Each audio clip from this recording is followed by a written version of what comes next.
The spaceship hovered over the city, its massive form casting a shadow that stretched for miles. People froze, eyes wide with awe and fear, as the alien craft descended. It touched down gracefully in the middle of Central Park, and then silence. Humanity held its breath, waiting for the historic moment to unfold. A crowd quickly gathered, people pulling out their phones, snapping pictures, and live streaming the event of a lifetime. The military surrounded the ship, jets circling above, ready for anything. Scientists scrambled, hoping to be the first to speak with these extraterrestrial visitors. News anchors stammered, struggling to find the right words. And then, with a soft hiss, a hatch opened and two aliens stepped out. They were a curious sight, tall with greenish skin and shimmering bulbous eyes, and each wore a metallic-looking uniform. The crowd grew tense, expecting perhaps a dramatic speech, a declaration of peace, or maybe war.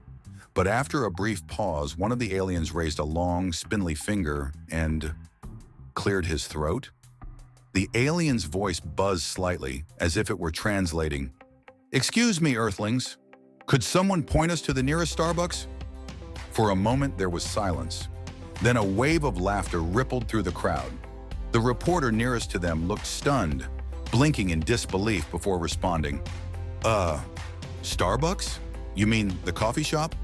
The other alien nodded enthusiastically. "Yes. We have traveled far, and our navigational systems got a little mixed up. We heard your planet has the best caramel macchiato in the galaxy." The military lowered their weapons. Scientists exchanged baffled glances. Even the president, watching from the Situation Room, let out a sigh of relief. These weren't conquerors. They were intergalactic coffee enthusiasts. One brave barista stepped forward, holding a coffee cup. "It's actually just around the corner," she said, pointing down the street. "But, if you're in the mood to try something, I've got a fresh brew right here." The aliens' eyes lit up as they accepted the cup. They took a sip, their expressions turning to delight.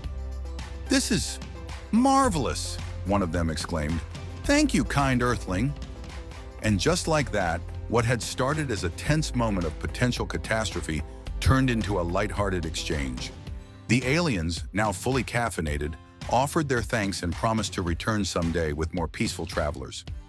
Before they left, they handed the barista a small token, a shimmering crystal that glowed with a soft, calming light. As the spaceship rose back into the sky, disappearing into the clouds, people shared relieved smiles and even a few chuckles. Humanity's first contact had gone far differently than anyone could have expected. The aliens had come for coffee, and they left with the promise of friendship, and maybe a lifetime Starbucks membership. In the end, the world learned a valuable lesson. Sometimes the universe is just looking for a warm cup of coffee and a friendly smile.